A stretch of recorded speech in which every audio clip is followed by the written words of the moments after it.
BJP विधायक फतेह बहादुर सिंह की किसने दी सुपारी? 7 बार के विधायक फतेह बहादुर सिंह ने क्यों मांगी सुरक्षा? पूर्व सीएम के बेटे की कौन करना चाहता है हत्या? भाजपा विधायक के खिलाफ कौन रच रहा है साजिश? स्थानीय इंस्पेक्टर मिला था, सीओ मिला था, एसपी सिटी मिला हुआ था। ये सारे लोग मिलकर के इसका दबा रहे थे मामले, और मुझे लगता है कि मैं एक आध दिन में मुख्यमंत्री से मिलकर के इसको एसटीएफ को देने के लिए निवेदन करूँ। सुरक्षा की मांग नहीं की, सुरक्षा ऑलरेडी मेरा अनुमान में है, पहले से मैं सुरक्षा कवर में हूँ। ये जो पुलिस ने पैसा लेकर के स्थानीय पुलिस ने थानों में और जो ये लीपापोती करने का काम किया, जिस अपराधी के पास ये गए थे वो मेरे पास स्वयं आया था कि तुम अपना बयान बदल दो। अगर अधिकारी सक्षम नहीं है तो निश्चित रूप से सरकार के इकबाल पर असर पड़ता है। मुझे किसी व्यक्ति ने बताया कि आप तत्काल हट जाएं, कुछ लोग हथियार लैस होकर के आपको मारने के लिए आ रहे हैं। गंभीरता अगर किसी चीज़ की नहीं है, ये 35 साल पहले भी मैं कह सकता था, 10 साल पहले भी कह सकता था, आज क्यों कह रहा हूँ? सरकार 2027 में फिर भारतीय जनता पार्टी की आएगी, इसमें कहीं कोई संशय नहीं। पूर्व कैबिनेट मंत्री और गोरखपुर के कैंपियरगंज सीट से भाजपा विधायक फतेह बहादुर सिंह के द्वारा अपनी ही हत्या की साजिश रचे जाने का मामला उठाने के बाद गोरखपुर से लेकर लखनऊ तक सियासी गलियारे में भूकंप सा आ गया है। विधायक ने जिस राजीव रंजन चौधरी को अपनी हत्या की साजिश रचने का आरोपी बताया है वह एक हिस्ट्री सीटर है, लेकिन वह कभी फतेह बहादुर का भी करीबी रहा है। कुछ साल पहले तक वह उनकी पत्नी साधना सिंह के साथ साय की तरह रहता था। मौसम चाहे जो भी हो, सुख हो या दुख हो, राजीव रंजन फतेह बहादुर सिंह और साधना सिंह के साथ हर वक्त नजर आता था। बताया जाता है कि राजीव रंजन पीपीगंज नगर पंचायत के अध्यक्ष पद पर चुनाव लड़ना चाहता था, लेकिन फतेह बहादुर सिंह की नजर में वो अभी परिपक्व नहीं था, इसलिए उन्होंने राजीव रंजन की जगह लक्ष्मण विश्वकर्मा को यह टिकट दिलवा दिया, जिससे राजीव रंजन फतेह बहादुर के खिलाफत में आ गया था। लगभग 15 दिन पहले फतेह बहादुर सिंह को पता चला कि उनकी हत्या की साजिश रची जा रही है और इसके लिए 1 करोड़ रुपए भी शूटर को दिए जाने हैं। इस मामले की जानकारी विधायक ने मुख्यमंत्री, गोरखपुर के एसएसपी और डीएम को दी। माननीय विधायक कैंपियरगंज श्री फतेह बहादुर सिंह जी द्वारा कुछ दिन पूर्व एक प्रार्थना पत्र दिया गया, जिसमें उनके द्वारा अंकित किया गया कि सूत्रों से जानकारी हुई है कि राजीव रंजन चौधरी द्वारा मेरी हत्या कराने के लिए कई लोगों से चंदा इकट्ठा कराकर मेरे ऊपर हमला कराने की साजिश चल रही है। माननीय विधायक जी को वर्तमान समय में Y+ श्रेणी की सुरक्षा प्राप्त है, जिसके तहत वर्तमान समय में कुल 11 पुलिसकर्मी, 1-4 की गार्ड, 6 PSO 8-8 घंटे के लिए लगाया गया है। हालांकि विधायक का आरोप है कि अधिकारियों ने इस मामले को हल्के में लिया और कोई कार्रवाई नहीं हुई। बताया जाता है कि विधायक फतेह बहादुर सिंह ने जिस शख्स पर हत्या के आरोप लगाए हैं वो खुद को मुख्यमंत्री योगी आदित्यनाथ का समर्पित कार्यकर्ता बता रहा है। वही सूत्र बताते हैं कि राजीव रंजन चौधरी के ऊपर 2008 से 2024 के बीच संगीन धाराओं में करीब 5 मुकदमे दर्ज हैं। राजीव रंजन के पिता भी 302 के मुजरिम हैं, जो फिलहाल जमानत पर बाहर हैं। वही राजीव रंजन चौधरी ने विधायक के आरोपों को दरकिनार करते हुए उन्हें ही कटघरे में खड़ा कर दिया है। राजीव रंजन की मां सरोज देवी कैंपियरगंज के वार्ड नंबर 15 से भाजपा की जिला पंचायत सदस्य हैं। दोनों ने फतेह बहादुर सिंह के ऊपर गंभीर आरोप लगाए हैं और उनसे बचाने की सीएम से गुहार लगाई है। कैंपियरगंज विधानसभा के माननीय विधायक फतेह बहादुर सिंह जी मेरा और मेरे परिवार का जीना दुश्वार कर दिए हैं और मुझे फर्जी मुकदमा में फंसाकर जेल भिजवाना चाहते हैं। हमारे कैंपियरगंज विधानसभा के हजारों लोगों के ऊपर फर्जी मुकदमा लगवाकर जेल भिजवाते रहे हैं। जब से उत्तर प्रदेश में भारतीय जनता पार्टी की सरकार बनी है, परम पूज्य महाराज जी मुख्यमंत्री बने हैं, तब से कैंपियरगंज की जनता सुरक्षित है। नहीं तो आए दिन कैंपियरगंज की निर्दोष जनता पर मुकदमा लगवाते रहते थे, लेकिन कानून व्यवस्था इतनी अच्छी होने के कारण फर्जी मुकदमा नहीं लगवा पा रहे हैं। इसी कारण से वो मेरी हत्या करवाना चाहते हैं। लोकसभा चुनाव में माननीय विधायक फतेह बहादुर सिंह व उनकी पूरी टीम समाजवादी पार्टी के लिए प्रचार कर रही थी। मैं भारतीय जनता पार्टी व महाराज जी का सच्चा कार्यकर्ता हूं। मैं पूरी जिंदगी भारतीय जनता पार्टी के लिए समर्पित हूं। मैं उत्तर प्रदेश के माननीय मुख्यमंत्री परम पूज्य महाराज जी के चरणों में विनती करना चाहता हूं कि कैंपियरगंज के विधायक फतेह बहादुर सिंह मुझे व मेरे परिवार के जीवन की रक्षा करें। गोरखपुर में फतेह बहादुर सिंह के राजनीतिक सफर को करीब से देखने वालों का कहना है कि राजीव रंजन चौधरी ने फतेह बहादुर सिंह के साथ रहकर अपनी पहचान बनाई।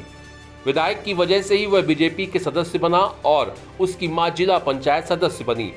लेकिन बढ़ती महत्वाकांक्षाओं की वजह से राजीव रंजन ने फतेह बहादुर सिंह के सियासी विरासत पर ही नजरें गड़ा दी। फिलहाल इस मामले में विधायक फतेह बहादुर ने मुख्यमंत्री योगी आदित्यनाथ से मिलकर उन्हें पूरी स्थिति से अवगत कराया है और सीएम ने उन्हें पूरी सुरक्षा देने तथा आरोपियों के खिलाफ सख्त कार्रवाई करने के लिए अधिकारियों को निर्देश भी दे दिया है। हालांकि विपक्ष इस मामले को लेकर योगी सरकार को घेरने और फतेह बहादुर सिंह को सीएम योगी के खिलाफ उकसाने की कोशिश कर रहा है, लेकिन माना जा रहा है कि फतेह बहादुर सिंह को सीएम योगी पर पूरा भरोसा है और उन्हें उम्मीद है कि उनके खिलाफ साजिश रचने वाले और भी कई बड़े चेहरे जल्द ही बेनकाब हो जाएंगे। इस समय उत्तर प्रदेश में सरगर्मियां काफ़ी तेज हैं, चाहे वो राजनीतिक दृष्टि से हो, चाहे वो क्राइम की दृष्टि से हो। अभी हम बात करेंगे गोरखपुर से 7 बार के विधायक फतेह बहादुर जी से। बहुत कुछ इस समय हालात बदले से दिख रहे हैं उत्तर प्रदेश में, तो हम बात करते हैं फतेह बहादुर जी से। एक बड़ा मामला निकल के आया है, खास करके आपके ऊपर जी। आपने अपनी जान का खतरा बताया है, क्या है मामला? थोड़ा मामला सब स्थानीय पुलिस की जानकारी में है, मैंने लिखित दिया और कल मुझे जानकारी हुई कि कुछ उस पर कार्रवाई पुलिस द्वारा किया जा रहा है। स्थानीय इंस्पेक्टर मिला था, सीओ मिला था, एसपी सिटी मिला हुआ था। ये सारे लोग मिल कर के इसका दबा रहे थे मामले को।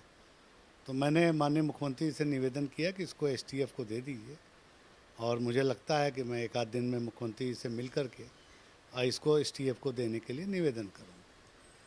ये मामला आपके पास कैसे आया, कैसे लगा कि आपको जान का खतरा है, और खास करके आपने अमित शाह जो गृह मंत्री उनसे सुरक्षा की मांग भी की है? खास नहीं, गलत कह रहे हैं आप। सुरक्षा की मांग नहीं की।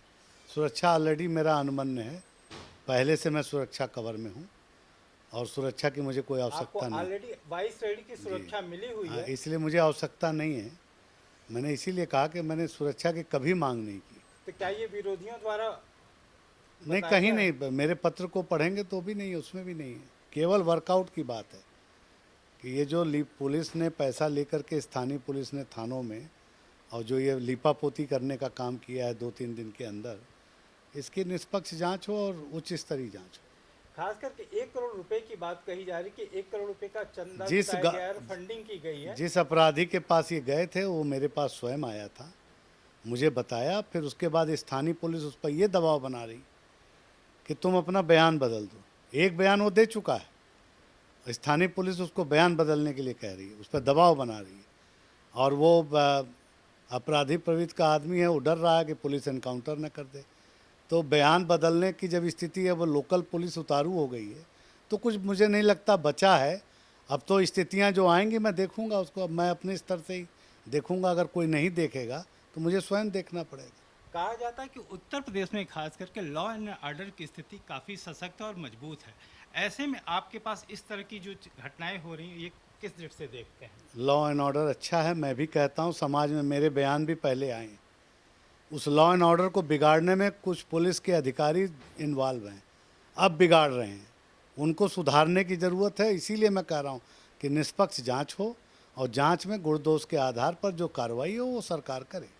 लेकिन इस समय जो उत्तर प्रदेश के हालात हैं, खास करके राजनीतिक दृष्टि भी, और जो क्राइम की बात है, इस समय एक आरोप ये भी लगा रहा है, विपक्ष भी आरोप लगा रहा है कि इस समय लॉ एंड ऑर्डर को लेके खास करके पुलिस वाले अभी आपको एक नया मामला बता रहे हैं जो मुजफ्फरनगर कांवड़ यात्रा को लेके कही जा रही, इस पे आपका क्या कहना है?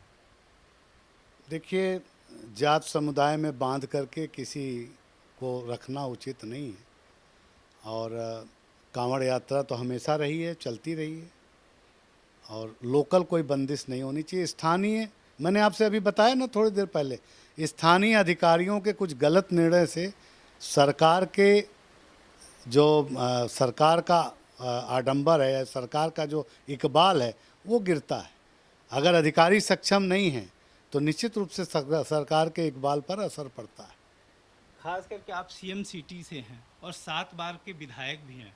मौजूदा सरकार बीजेपी के केंद्र में भी है और उत्तर प्रदेश में, फिर भी ऐसे धमकियों भरे फ़ोन की बात कही जा रही है, तो ये कितना जायज़ है? क्या सरकार या आपका जो साइबर है वो कहाँ मुझे तक देखिए, मुझे कोई धमकी फ़ोन नहीं आया, मैं तो कार्यक्रम में था नॉर्मल। मुझे किसी व्यक्ति ने बताया कि आप तत्काल हट जाएं, कुछ लोग हथियार लैस होकर के आपको मारने के लिए आ रहे हैं। ये केवल कयासों के बाजार हैं या इसमें कुछ सच्चाई भी है? मेरे जैसा गंभीर और सीनियर आदमी अगर इस स्तर की बात करेगा तो उचित नहीं है, और लाइटली लेने के बाद अगर घटना हो जाती है मेरे साथ तो फिर आप उस समय क्या कहेंगे? गंभीरता अगर किसी चीज़ की नहीं है, ये 35 साल पहले भी मैं कह सकता था, 10 साल पहले भी कह सकता था, आज क्यों कह रहा हूँ? और मैं कोई सुरक्षा थोड़ी मांग रहा हूँ, मैं कह रहा हूँ कि इस मामले का जांच करा करके और इस पर कार्रवाई करें। कौन लोग दोषी हैं? शिकायत जिसने मुझसे की वो दोषी है, जिसने मुझे बताया वो दोषी है, या जो कृत करने जा रहा है वो दोषी है। खास करके गोरखपुर की एक पहचान है और वो आपके परिवार ने गोरखपुर की एक अलग पहचान दी। वीर बहादुर सिंह जी आपके पिता हैं और वो देखिए, अब मुख्यमंत्री भी रहे हैं। पुरानी बातें, उनके कार्यकाल में गैंगस्टर एक्ट आया जिसका लाभ सभी सरकारें लेती। ये उन्हीं का गैंगस्टर एक्ट की देन है जो सरकारें अपराधियों पे इस्तेमाल करती। 1986 में आया था, किसी नई सरकार ने नहीं बनाया। तो कहने का तात्पर्य, कानून व्यवस्था सरकार के इकबाल से चलती है, वो चल रही है। कहीं कहीं कुछ अधिकारी गड़बड़ी कर जाते हैं, उससे बहुत ज़्यादा फर्क नहीं पड़ता। सरकार 2027 में फिर भारतीय जनता पार्टी की आएगी, इसमें कहीं कोई संशय नहीं। खासकर इस समय उत्तर प्रदेश में उपचुनाव होने की बात कीजिए, 10 सीटों पे जीतने का भी आप दावा कर रहे हैं, तो ऐसे में विपक्ष के पास भी 5 सीटें विपक्ष के पास पहले से रही हैं, जो 5 सीटें बीजेपी के पास रही, इसे आप किस देखते हैं? देखिए, जो 33 सीटें हमारी पार्टी की आई है लोकसभा में, उससे थोड़ा विपक्ष का मनोबल बढ़ा है। हम बहुत ज़्यादा ओवर कॉन्फिडेंस में होकर के चुनाव को लड़े और उसमें हमें कुछ नुकसान उठाना पड़ा, इसलिए उनका जो मनोबल बढ़ा है उससे वो बेअंदाजी की बातें कर रहे हैं। भारतीय जनता पार्टी की जड़ें बूथ लेवल तक आज भी हमारी बहुत मजबूत है, और हमारे जो बूथ लेवल और हमारी जो मंडल स्तर के कमेटियां हैं, ये सब बहुत सशक्त हैं और कहीं कोई कठिनाई नहीं। तो ये थे हमारे साथ कैंपियरगंज से 7 बार की विधायक फतेह बहादुर जी, जिनके ऊपर जानलेवा हमले की बात आ रही है, और ख़ास करके इसमें ये भी आ रहा है कि एक चंदे की फंडिंग करोड़ों रुपए तक की कही जा रही है, और ऑलरेडी इन्हें सरकार ने वाइस रैली की सुरक्षा प्रदान कर रखी है। तो लॉ एंड ऑर्डर की स्थिति, जैसा कहा जाता है कि उत्तर प्रदेश में बहुत मजबूत है, इस समय फिर भी इस तरह की अगर घटनाएं और इस तरह के कयास लगाए जा रहे हैं तो ये शर्मनाक है। फिलहाल सरकार और प्रशासन दोनों मुस्तैदी से इस घटना को देखने पे लगे हुए हैं, और समाचार न्यूज़ इंडिया खास करके इस घटना को आप तक पहुंचाने की कोशिश करेगा, इसके एक एक पहलुओं को आप तक बताएगा। तो कैमरामैन प्रदीप के साथ अजय द्विवेदी, समाचार न्यूज़ इंडिया, लखनऊ।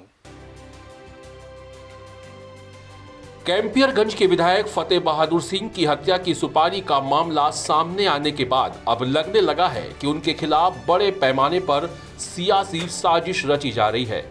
सबसे बड़ा सवाल यहां पर यह उठता है कि राजीव रंजन चौधरी के पीछे वो कौन सा चेहरा है जो उसका सहारा लेकर फतेह बहादुर को शिकस्त देने की भरपूर कोशिश कर रहा है।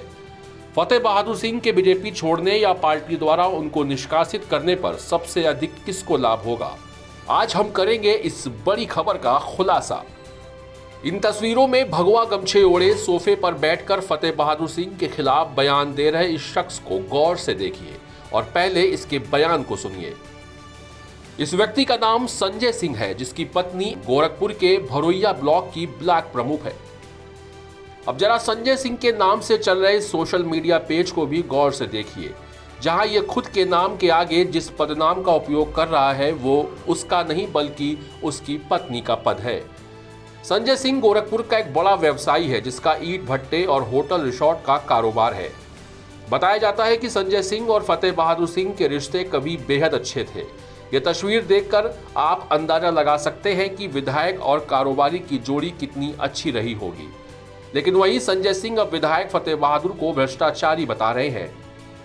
सवाल ये उठता है कि फतेह बहादुर सिंह अब भ्रष्टाचारी हो गए हैं, तो जब ये दोनों साथ थे तो क्या संजय सिंह को विधायक का भ्रष्टाचार नहीं दिखाई देता था? अगर विधायक फतेह बहादुर पहले भी गलत थे तो संजय सिंह अपनी आत्मा को मारकर क्यों विधायक के साथ साये की तरह मौजूद रहते थे? फतेह बहादुर की सियासत को नजदीक से जानने वाले लोगों का कहना है कि फतेह बहादुर सिंह के साथ रहकर सियासत के दांव पेच सीखने वाले संजय सिंह खुद को राजनीति का बड़ा खिलाड़ी समझने लगे हैं और वे भी अब फतेह बहादुर सिंह की तरह सियासत के मैदान में अपने नाम का सिक्का चढ़ाना चाहते हैं। विधायक फतेह बहादुर सिंह के सहयोग से अपनी पत्नी को ब्लॉक प्रमुख बनाने के बाद अब संजय सिंह खुद विधानसभा चुनाव लड़ना चाहते हैं। संजय सिंह उसे कैंपियनगढ़ विधानसभा से अपनी सियासी गोटी फिट करने की कोशिश में है, जहां से फतेह बहादुर का परिवार कई दशकों से सियासत में अपनी पहचान बना चुका है।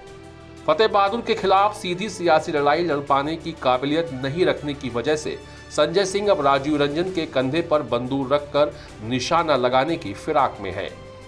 माना जाता है कि कैंपियनगढ़ विधानसभा में राजीव रंजन ने धन बल का इस्तेमाल कर पिछड़ी जाति के काफी युवाओं को अपने साथ जोड़ा है। सूत्र बताते हैं कि संजय सिंह आगामी विधानसभा चुनाव के लिए राजीव रंजन को मोहरा बनाकर अपनी सियासी दांव चलने की कोशिश में है। दरअसल कैंपियनगढ़ विधानसभा में ज्यादातर पिछड़े जाति के वोटर्स हैं, लेकिन संजय सिंह सामान्य जाति से आते हैं। ऐसे में उनको लगता है कि राजीव रंजन के साथ अगर वो सिंपैथी दिखाएंगे तो पिछड़ों का संजय सिंह को समर्थन मिल जाएगा। हालांकि इस पूरे प्रकरण के जरिए लोगों तक ये मैसेज पहुंचाने की कोशिश की जा रही है कि विधायक फतेह बहादुर मुख्यमंत्री के जिले में ही दबंगई कर रहे हैं और इस प्रकरण के जरिए विधायक फतेह बहादुर सिंह की छवि को भी नुकसान पहुंचाने की जमकर कोशिश हो रही है। लेकिन जिस तरह इस पूरे प्रकरण में मुख्यमंत्री योगी आदित्यनाथ ने विधायक फतेह बहादुर सिंह की सुरक्षा को लेकर गंभीरता दिखाई है और आरोपियों के खिलाफ सख्त कार्रवाई के निर्देश गोरखपुर के अधिकारियों को दिए हैं, उससे विरोधियों के सपनों पर ग्रहण लगता जरूर नजर आ रहा है। Bureau report.